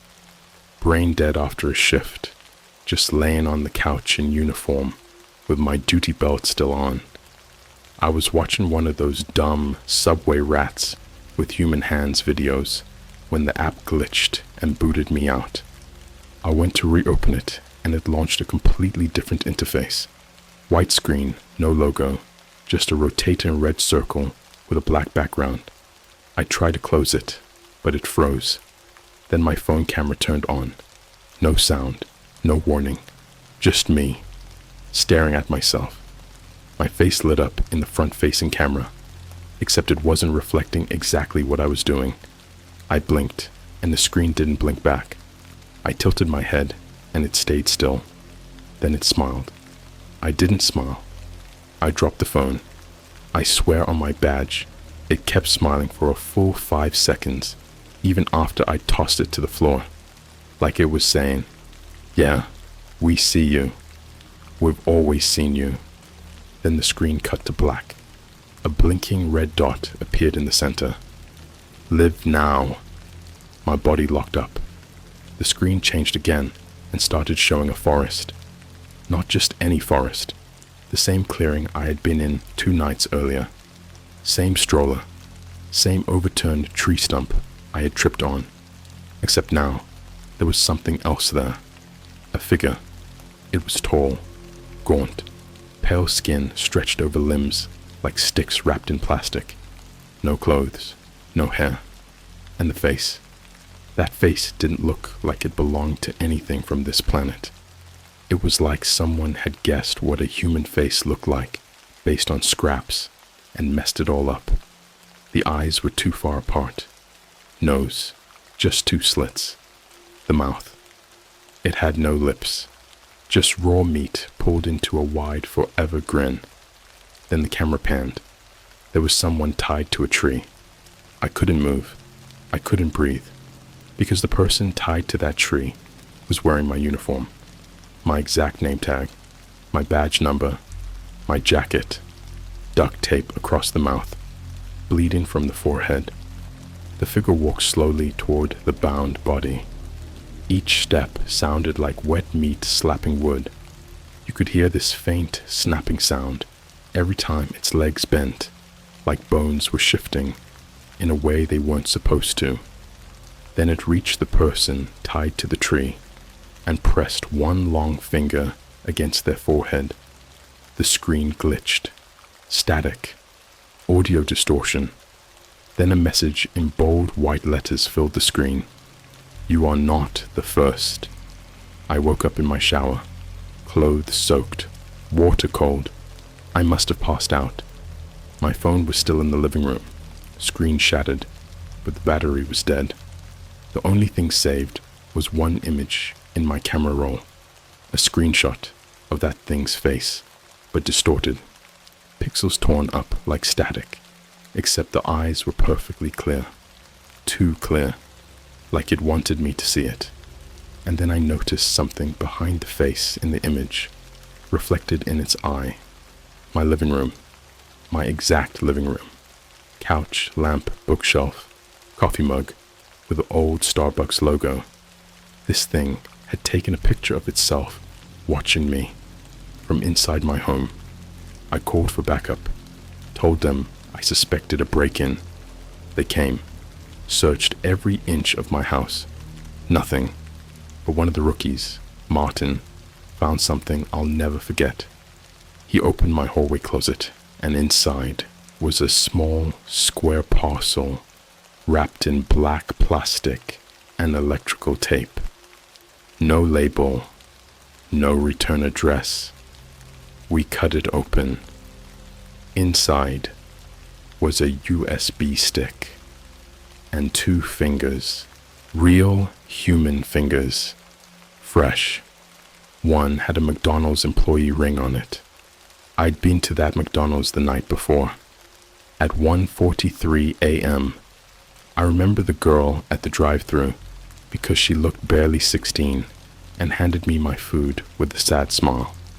I even joked with her about the cold and she laughed. They confirmed later she never made it home. Gone. I plugged the USB into an isolated laptop at the station. It auto-launched a video. No title, no timestamp, just grainy, low-res footage from a camera that seemed to be hidden inside the back wall of a gas station bathroom. The girl was in the frame, crying, hands zip-tied, blood trickling from her nose. She was rocking back and forth like she'd been there for hours, maybe days. Then, someone entered. Only you couldn't see them. The camera glitched every time they moved. The frame shook like the lens itself was terrified. All you could make out were these stretched shadows, long and disjointed, like a person wearing someone else's skin as a coat. The thing reached her. She screamed, then froze. Her body went stiff. And then she smiled, but it wasn't her smile. It was the thing's. Same raw, lipless grin. She looked directly into the hidden camera and whispered, "He's watching you, Officer Bennett." Then her head twisted. I mean fully rotated around like it was on a lazy Susan. A crack, a snap. The screen went black. I tried to report all of this. The station brushed it off. Even my captain told me, "Bennett, you need sleep. Maybe take a week. Get some fresh air." A week later, Captain Walker was found in his car. Face gone. Not like murder scene. Gone. Gone. Just blank skin. No mouth. No nose. No eyes. Like it had been erased. And on the windshield, written in something dark brown, "Delete your account." I tried to go off-grid. Deleted every social media I had. Instagram, Twitter, Reddit, Discord, even LinkedIn. Burned my phone. Got a flip phone. Moved into a small Airbnb in Tennessee, near an abandoned drive-in theater. But the silence didn't help. It only made him louder. At night, I'd hear it pacing in the woods. Long, wet footsteps, like a horse walking upright. Sometimes it would tap on the glass. Not knock, tap, like it was playing a song. One night, I woke up to find the window smeared with handprints. But they weren't mine. I got an email 3 days ago. No subject, no sender, just a video attachment. I shouldn't have opened it. I should have known better. It was a live feed of a hospital room. Dim lights, old machines, no nurses. And in the bed was me. My own face, hooked to tubes, covered in bruises, eyes open but blank, just staring at the ceiling. Then someone walked into the frame. Not a doctor. Him. He leaned down to the body that looked like me and whispered something I couldn't hear. Then he looked up, right into the camera, and said, "If you're watching this, it's already too late." I haven't slept since. I don't know who I am anymore. If I'm still me. If that version in the hospital is the real one, and this body is just a copy he's using. He's in the wires, in the screens, the reflections, the feed, Whatever he is, he started on the dark web, but he's not on the internet anymore. He is the internet, and now he knows your name too. You read this far? Then you're already part of it.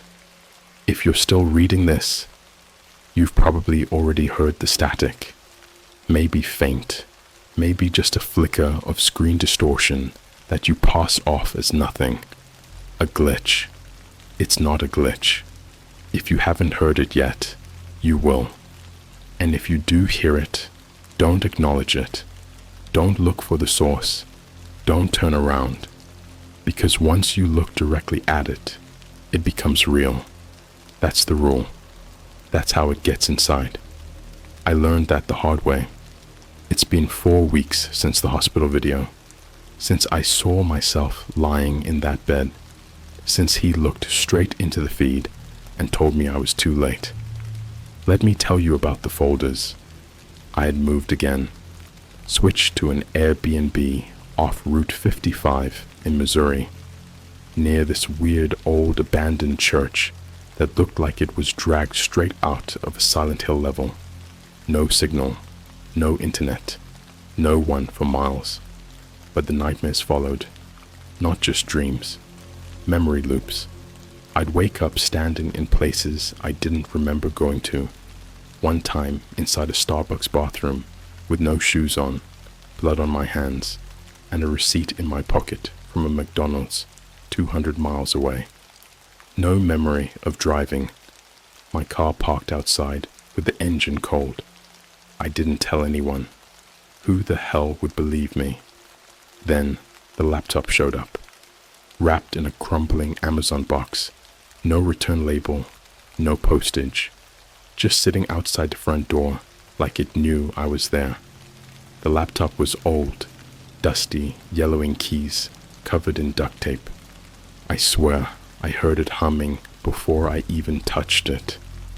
Against my better judgment, I opened it, booted instantly. No password, just one folder on the desktop. Skin. Inside were subfolders named after dates, hundreds of them, going back decades. Most I didn't recognize, but one folder had today's date. I clicked it. Inside were videos, hundreds of 5 to 10 second clips, most of them from my perspective, like through my eyes, me brushing my teeth, me blinking, me watching YouTube, me staring at the woods from the window. But then they started getting wrong. One clip showed me watching myself sleep, my mouth slightly open, chest rising and falling, and I could see a hand just barely in frame, resting on the door handle. My hand. Another clip, blurrier, showed me dragging something heavy in a black tarp through what looked like a McDonald's parking lot at 3 a.m. No timestamp, no audio, just a constant buzzing noise, like a fly trapped in my skull. Then the clip stopped.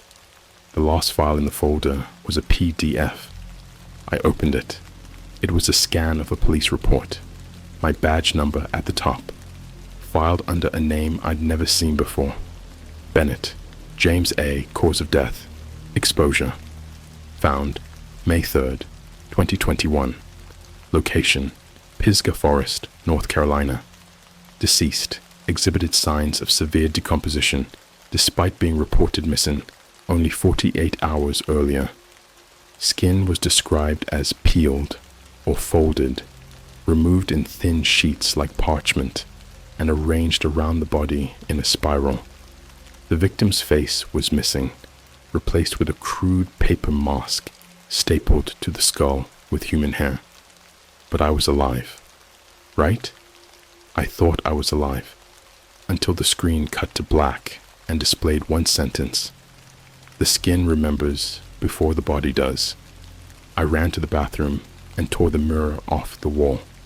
Underneath it, scrawled in what looked like dry coffee or blood or something in between, was the same sentence, over and over, like someone had scratched it into the wall for years. The skin remembers. The skin remembers. I tried to leave the house. The front door wouldn't open. Dead-bolted, jammed. Same with the windows. But when I checked the back door, it was gone. I don't mean it was locked. I mean it was just wall, like the house had grown over it. Then the light started to flicker, and I heard something upstairs.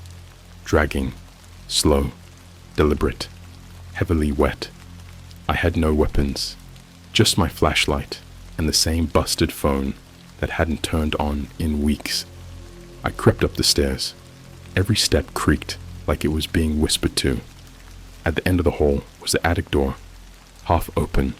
Something was inside, breathing, wet, gurgling breath like someone trying to drown on dry land. I opened the door. Inside wasn't an attic. It was a room, a perfect replica of my childhood bedroom. Same posters, same scratched up GameCube, same burnt corner of the rug from when I dropped a Roman candle on 4th of July. And in the middle of the room was me, back turned, skin pale and blistering, wearing my old Walmart greeter uniform from high school. And behind him, behind me, were the skin folders. Not real folders. People. Folded. Like human origami. Flattened bodies. Twisted and folded into shapes they had no right being in. A man with his arms braided through his ribcage. A woman whose jaw had been stretched to fit around her own thigh. A teenager with a spine curved like a violin scroll and her eyelids sewn shut with power cords. All of them breathing, all of them looking at me without having eyes. The other me stood up, turned. His face was mine, but wrong. Skin pulled tight, like it had been stretched too far and stapled into place. His mouth didn't open.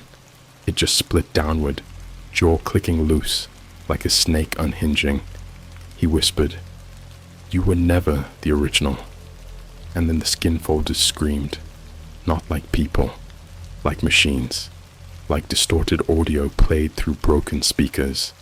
They rushed me, bones cracking, skin flapping like wet flags, and I fell backward down the stairs, hit my head, blacked out. I woke up in a bathtub, water cold, fingers pruned. My back was bleeding. Something had been carved into it. I stood shaking and looked in the fogged mirror above the sink. Someone had written a single word into the condensation. Copy. The next day, I got a letter under the door. No envelope. Just typed in courier font on crusty paper that smelled like burnt rubber. It read, "Dear Bennett, thank you for participating in our replication initiative. You have been deemed successfully processed. Remaining skin folders will be archived shortly. Your original body has been retired. Please refrain from public interference or attempts to reclaim identity. Violation of terms will result in refolding. Warm regards, Cabinet." I burnt the letter, poured bleach on the laptop, lit the damn house on fire. Didn't matter. Everywhere I go, it follows. Not him now. Them. They've multiplied. Every screen, every webcam, every phone you think is turned off, but still glows faintly in the dark. I saw a man at a gas station last week with no face, just a printed photo of one, paper-clipped to his skin. He turned to me and said, 15 more until you're next, and now I'm counting, because I think he meant victims, and I'm number 16. There are no clocks in hell. That's what my grandfather used to say after coming back from Vietnam, shaking, wide-eyed, staring at corners like they whispered to him. I never understood it until I became the thing in the corner, the one people pretend they don't see, the glitch in the live stream, the face in the pixel blur. I haven't seen my own reflection in 5 days, not because I don't have mirrors. I do. They just won't show me anymore. Every time I look into one, it's just something else. The last time I looked, I saw a man in a Starbucks apron sewing skin over his own face using what looked like black Ethernet cords, and he was humming the McDonald's theme. No expression, no eyes, just the jingle. And then he looked at me. He looked through the mirror and winked. After the copy was carved into my back, things started to change. I was still bleeding when I fled the burning house. I didn't feel pain, just shame. Like my body knew it didn't belong to me. Like I was wearing someone else's life, and it was rotting. I drove for 3 states, with no direction, no food, no sleep. Just this dull, buzzing noise behind my ears. Then I found the field. It wasn't on Google Maps. It wasn't on any map. Just a turn off a nowhere road near a dead Cracker Barrel off IG-35. A dirt path with a rusted sign, half buried in mud. It didn't say a name. It said, "Watch yourself die here." I drove in anyway, because by that point, I needed to know. The path led to an open clearing, surrounded by satellite dishes. Hundreds of them, all pointed inwards. Some big enough to fit a van. Others cracked, broken, twitching like insects made of steel. And in the middle, like a tumor blooming in grass, was this massive monolith of screens. Like dozens of old TVs stacked in a vertical tower, humming, flickering, CRT, plasma, flat screen, old Dell monitors, some cracked, some twitching, all on. They weren't connected by wires, they were connected by something else, and every screen showed someone dying. Not movie deaths, not dramatized horror. These were real. One showed a woman in a Target bathroom, slowly pulling her own teeth out and stacking them in a neat little pile beside the baby changing station. Another showed a man in a Kroger parking lot, sawing off his own legs and laughing like he didn't know why he was laughing but couldn't stop.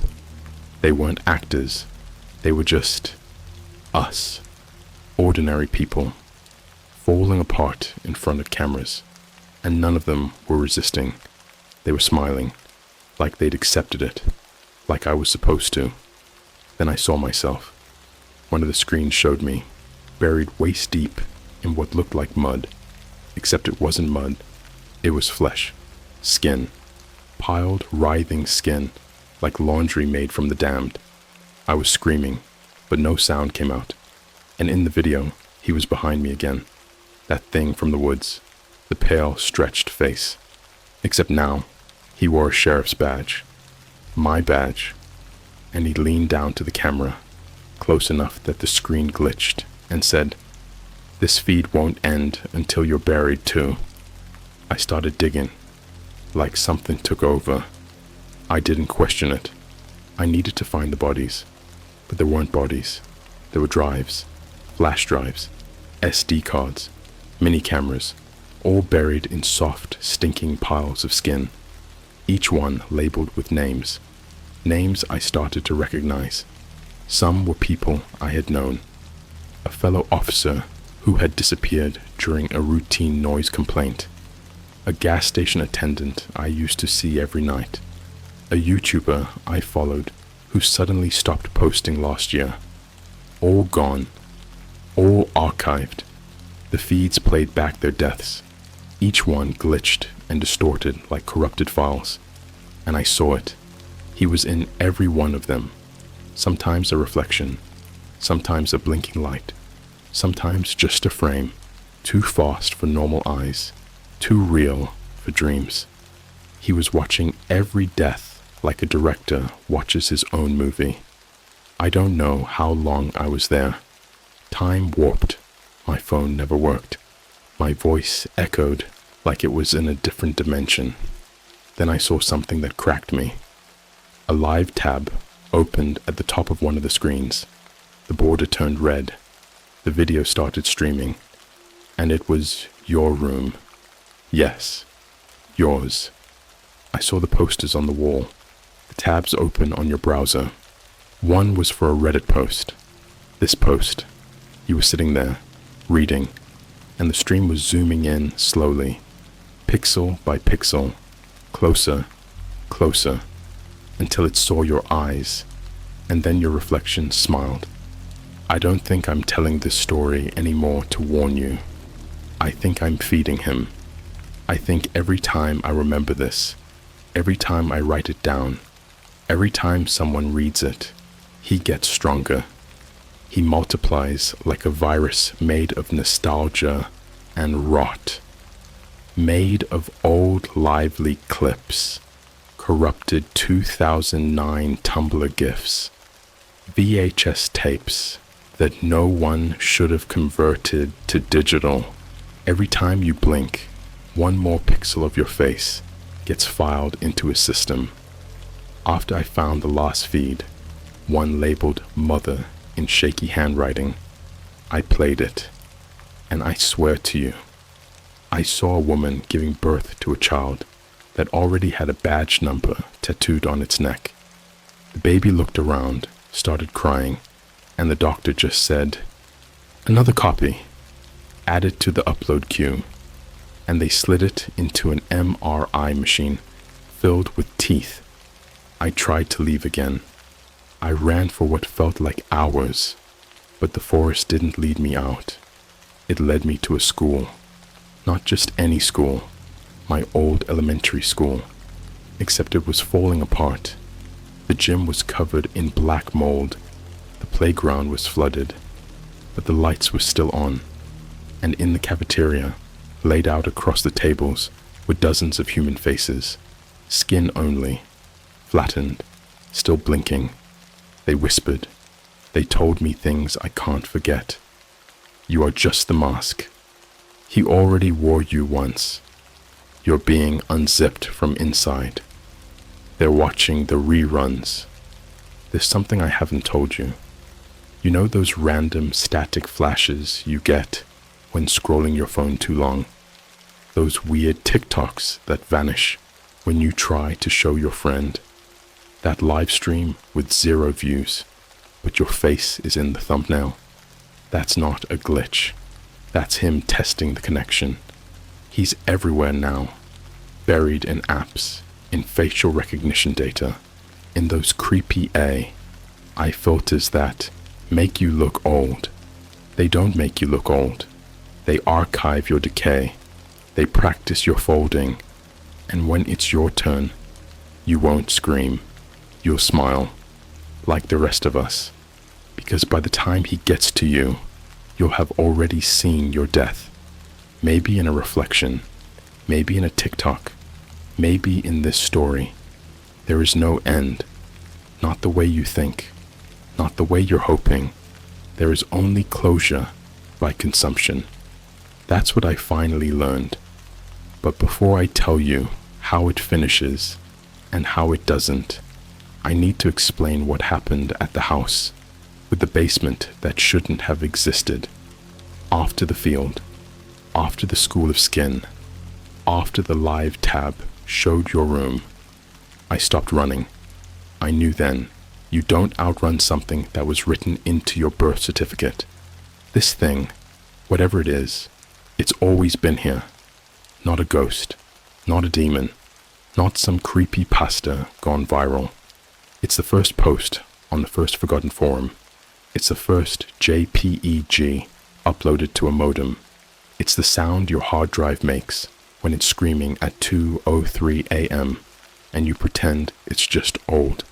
It's everything we fed it, and I was going to find its mouth. The trail ended at a foreclosed 2-story house in a suburb no GPS could remember. I don't mean that metaphorically. I use 5 different apps. The house wasn't there. Not on Google Maps, not on Zillow, not even on old real estate records I hacked from the county system. It sat between 2 empty lots, like it had grown there, organically, like a tumor. A faded welcome mat, rotten porch swing, front door that opened before I touched it. I stepped inside.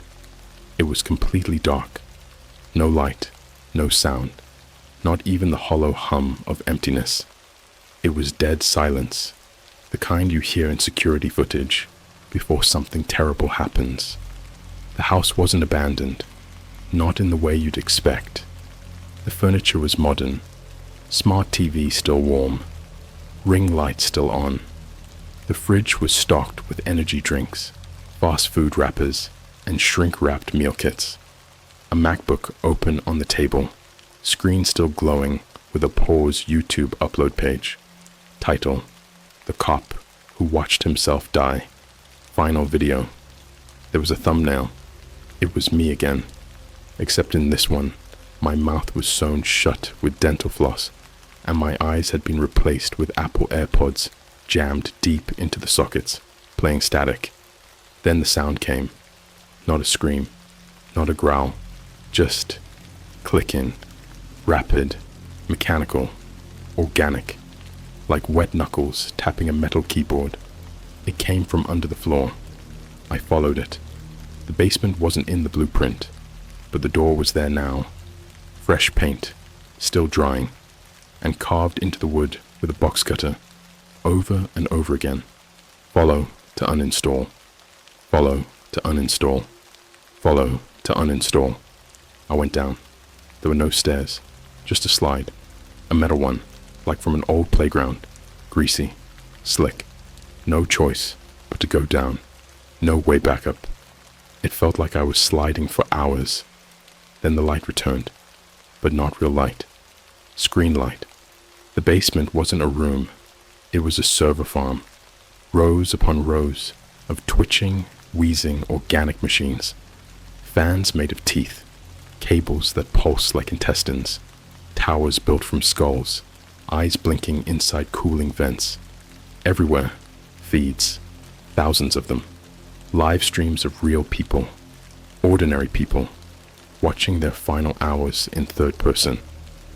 I saw a Starbucks barista choking on glitter poured down her throat by hands that weren't visible.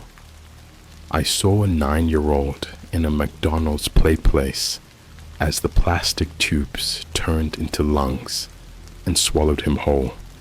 I saw a Twitch streamer dancing on camera with her skin reversed, cheering as thousands of viewers spammed, "We love the content.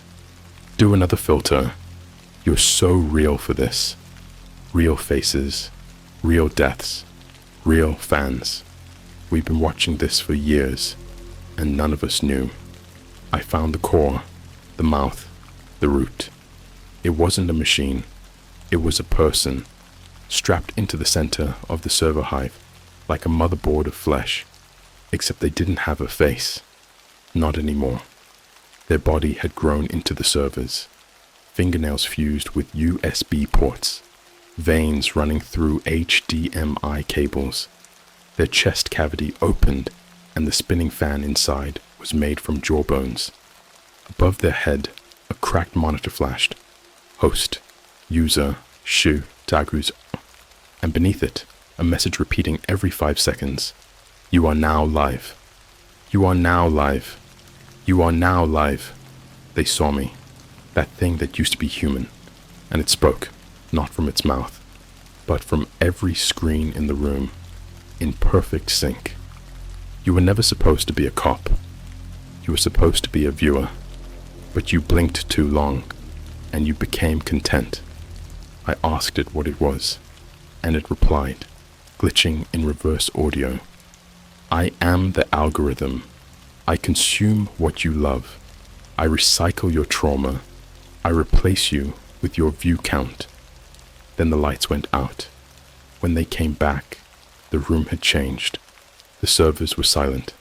The screens were black, and I was sitting at a desk, facing a monitor. Just one.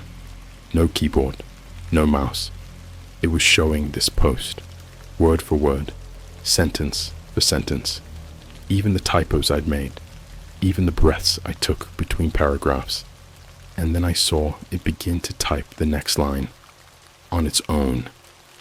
You think this story ends when you stop reading, but that's when it downloads. You're not the reader, you're the seed. Thank you for for being the next host. I felt it then, the crawling in my spine, the soft grinding behind my eyes, like memories that didn't belong to me were reinstalling themselves. I could hear my own voice outside the room, screaming at someone. I could see a live stream starting on an account I didn't recognize. At You Copy 16 is now live. That's why this post exists. Not to warn you, not to save myself, but because I've already been folded, archived, fed to the algorithm, and now, you're next. You'll see it too. Soon. Maybe tonight. Maybe while you're scrolling and your screen glitches for just a second too long. Maybe in that blurry background of a TikTok where the filter doesn't quite track your face. And if you ever hear a baby crying in the woods near a gas station at 2:17 a.m., do not go in. It's not a baby. It's the archive calling itself home. And it wants your face. Next. End transmission. Posting. 100% complete. Your feed has been updated. You are now live.